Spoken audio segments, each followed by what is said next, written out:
Journey with Judy. Honest, open, transparent. It's hot. There's no such thing as perfect people. There's no such thing as a perfect life. So come as you are, broken and scarred. Lift up your heart and be amazed and be changed by a perfect God. Good morning. You're listening to Journey with Judy, and I thank you for wrapping up your Thanksgiving weekend, joining me here this morning. I hope it was a blessing and you maintained an attitude of gratitude, despite being with maybe your family members who challenge you to live the gospel, shall I say. Okay, is anybody bad with directions? My daughter says, quit asking people. It's not like they're going to raise their hand, but Dave just did, so that's a good thing. Okay, I am directionally challenged. As I've stated publicly, my driving leaves much to be desired. And when I have to go somewhere that I have never been, I get anxious and nervous in anticipation of what will go wrong, because that's just been my history. I don't have a GPS. I got Bob. And when I'm trying to find my way somewhere, Bob does all the legwork. He gets the directions. He prints the directions. He explains the directions. And here's the deal. I really think I'm listening when he tells me, but it is guaranteed 100% of the time that I dial his number because I get lost. And inevitably, anyone who answers the phone at my house when I'm calling will say, "Where are you? Hello?" Because they know I'm going to be calling. And then he tells me again, and he tells me again, and he tries to help me regroup. But the biggest thing he conveys to me when I tell him that, baby, I'm lost, is you can't get to there by going that way. I struggle with the voices in my head. I struggle with where he's telling me to go. I struggle with the MapQuest that's sitting on my car seat, or the person who's waiting for me at the destination I'm trying to get to. But the bottom line is, I'm embarrassed, I'm frustrated, and I try so hard. I never get lost on purpose. It's not like I intended to. I don't know how I did, but I just know that I did. What's so obvious to Bobby, this is the way to go, seems so unclear and causes me such uncertainty. I talked about the fact that I don't have a GPS, which is a global positioning system. But in my world, because I make everything about God, I'm going to call it God's partnering system, or God's protective system. But here's the bottom line. Whatever road I'm on will determine my destination. Isn't that profound? I say prayers like Matthew, Mark, Luke, and John, bless the roads we travel on. But regardless of where I'm trying to go, the road I'm on will determine my destination. And the direction I went in regards to my life took me to places and in situations that I never intended to go. Destination sets the tone for travel. Fact. Our journey this morning will help you see how the pathway to hell was paved with good intentions. And I'm thinking this morning, a D.W.I is the way to go. Stay tuned to hear more. You are listening to Journey with Judy on Lake 96.1. We'll be back.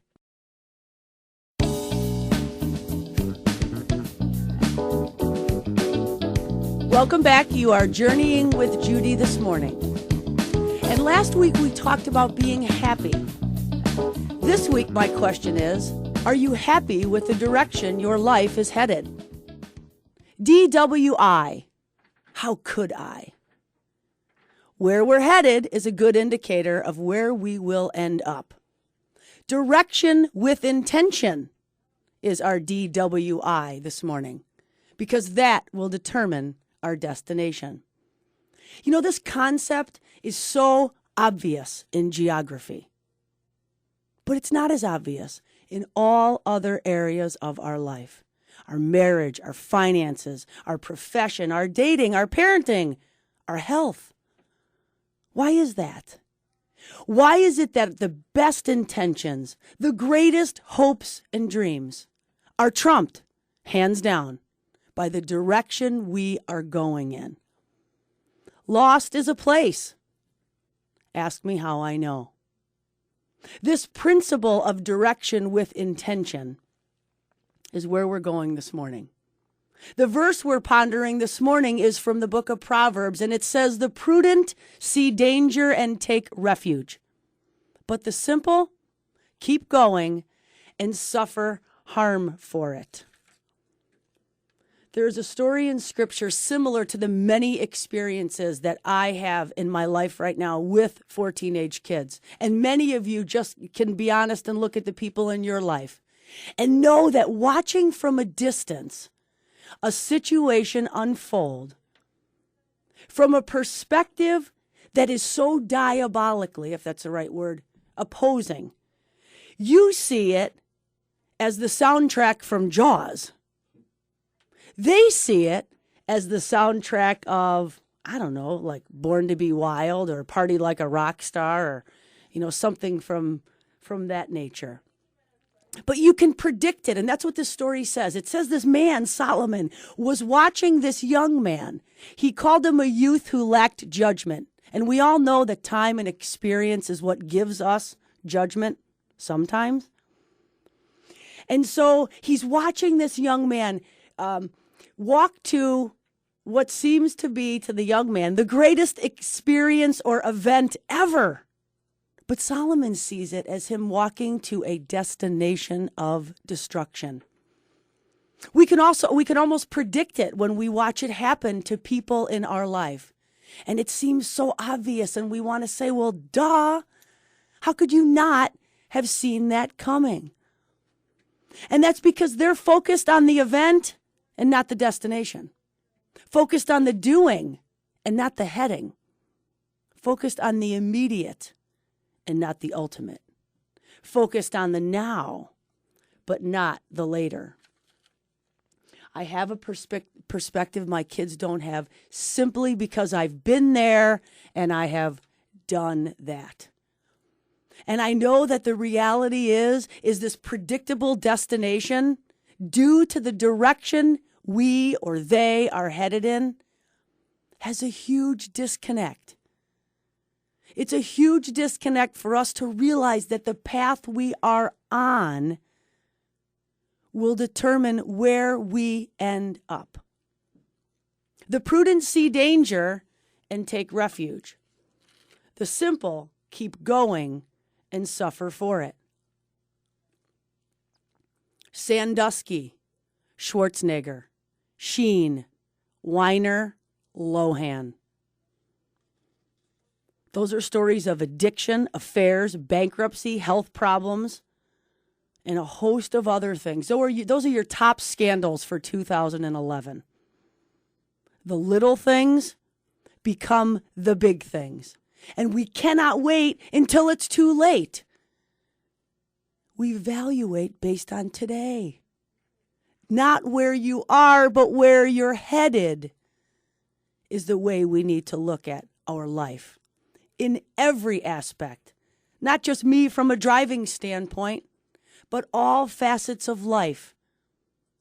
If we wait and stay on the wrong path, we are going to end up where we do not want to go. I know for sure there's no shortcut to heaven. The straight path is the best path. They call it the narrow way for a reason. All other roads are a detour, not a shortcut. There's times where I have a snapshot of the destiny of my 16-year-old son. And it's killing me as I stand by and watch him look at a situation as an event. And not look at the way it's going to end up. And I realize that I cannot put 45-year-old head on a 16-year-old shoulders. But it is heartbreaking to know The path that we are on will determine our destination. There's just no way to get around it. Compromise never weakens the tension. It always lessens our resolve. I had a conversation with my son this weekend, and I said to him, baby, this is not about me or dad ever not loving you, because that will never happen. The issue is you stop loving you. Somewhere along the line, when you allow the little things to accumulate and they become the big things in every area of our life.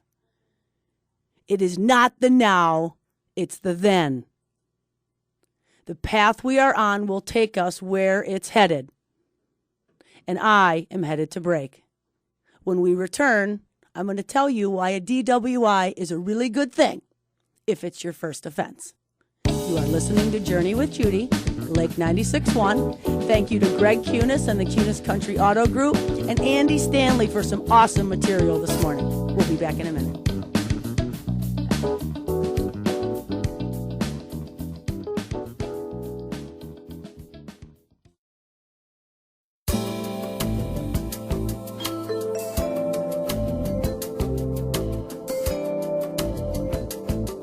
Welcome back. You're listening to Journey with Judy, and I thank you for choosing to journey with me this morning as we cover another topic that forces us, or hopefully creates within us, a desire to be the best that we can be and to turn the lens inward. And today we are talking about why a D.W.I is a great thing. Introduce what it is. Direction with intention is what we're talking about this morning. And we left for the break saying that a D.W.I as a first offense is a good thing. And so I think that we've all heard the best offense is a good defense. And I would agree in regards to this. Nobody sets out on a destination of destruction. We got to look at where we're headed because it's a good indicator of where we are going to end up. And, you know, I like to keep it simple, stupid. I learned that in a 12-step program. This is simple. It's a simple concept. But how this concept can be looked at from two totally different perspectives. What seems so obvious to the person on the outside in comparison to the person heading to a path of destruction. It is the direction and not the intention that's going to determine our destination. Fact. It's not an event, it's a destination. It's not the doing, but the heading. The immediate, but the ultimate. It's not the now, but the later. So we got to live on purpose and with purpose and direction with intention. What else can that stand for? D.W.I. How about the D stands for do something. Take action. End that relationship, quit that job, make the call for help. Get on an exercise program. I don't know. Whatever your thing is, we all got something. Do something. How about the W? That would be for some wisdom. We're smart enough to know that a sacrifice is necessary when it comes to giving up anything. We'll be pondering our New Year's resolutions pretty shortly, and I think statistics say they last for like 30 days. Because it's hard for us to give things up, especially something that right now, right here at this moment, doesn't seem like it could ever go that bad. We tend to evaluate things where we are and not where they're headed. We got to give up something. A romance, a friendship, a lifestyle, a job, I don't know. Intentions. Our intentions are not enough to get us to our destination. The direction with intention. What if then is now? Because I would do this if it was. I can tell you for my man and I, we have made decisions in certainly in the last 10 years, but in the last 2 years that anybody from the outside looking in would think we're overreacting. We're prematurely crying poverty. Our kids often say, "What did you do with all of our money?" But the reality is we are not looking at the now. We are looking at if we continue in this direction, regardless of our intention, we're going to end up there. And is my life headed in the direction I want it to go? Because the prudent see danger and they take refuge. But the simple, they just keep going and suffer for it. D.W.I's, for those of you who might have had multiple ones. Safety, shelter. It's the best result. It's when you get to breathe a sigh of relief and say like, whew, I'm so glad we did that. What if we didn't do that? My man always says hoping and praying is not a good strategy. But it is if we're doing these other things, because they all contribute to the direction with intention. And the longer we wait, the more limited our options are. And I'm guessing that we have all at some time in our life or another got into a situation that we could only wish we could have gone back and had some of the previous options that might have been available. I know I've been painted into a corner with 2 or 3 doors, and none of them seemed like a viable option. What you leave behind for this principle pales in comparison to what lies ahead. I say to my kids, I've never gotten a DUI. I've gotten a lot of things, but a DUI or a D.W.I for what it really stands for, I've never gotten. But I can say that if I did get pulled over because I'm such a spaz, I would tell the police officer that I am driving under the influence of the Holy Spirit.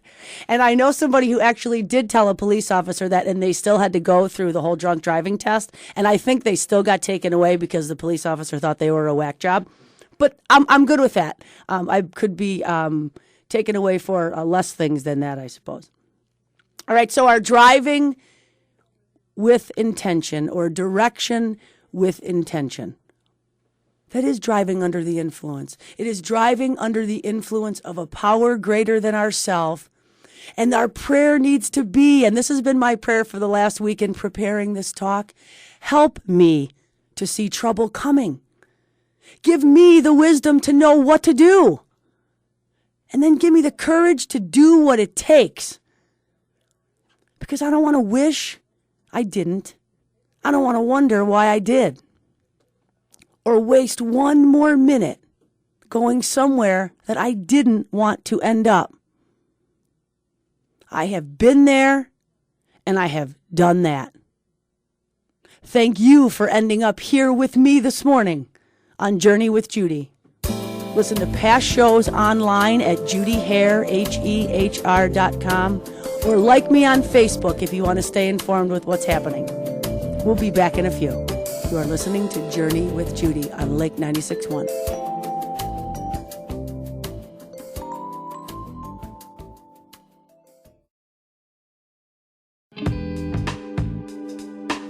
Thank you for journeying with Judy this morning. We are talking about the direction with intention. D.W.I. How could I? The other day when I was backing up, and clearly I don't look in the back or to the left or the right, I just back up and pray that no one is behind me. And so 3 of my 4 children were in the car, and Carter, my oldest son, pushed the hazard button on. And so we drove down B for 5 miles with the hazard buttons on, flashing red. And in Carter's mind, it was absolutely the right thing to do to caution everyone around me that I was on the road. And they should probably take refuge if they were prudent. And then my son Chandler had to add in that the SOS button that we can push in the case of emergency stands for Save Our Souls. Because when they're driving with me, their lives are in danger. The direction determines the destination. And it's in all areas of our life, not just where we're driving. Where we're headed is where we're going to end up. In our marriage, in our finances, our profession, our dating, our health. The prudent see danger and take refuge. The simple keep going and suffer for it. This week, let's be aware of the direction all aspects of our lives are headed. Because next week, we're going to talk about how to get to where it is we want to go. Our journey ends here. Direction with intention. Stay tuned. Life Matters is next with Dave and Nancy. Keep it hot, honest, open, and transparent. Peace out.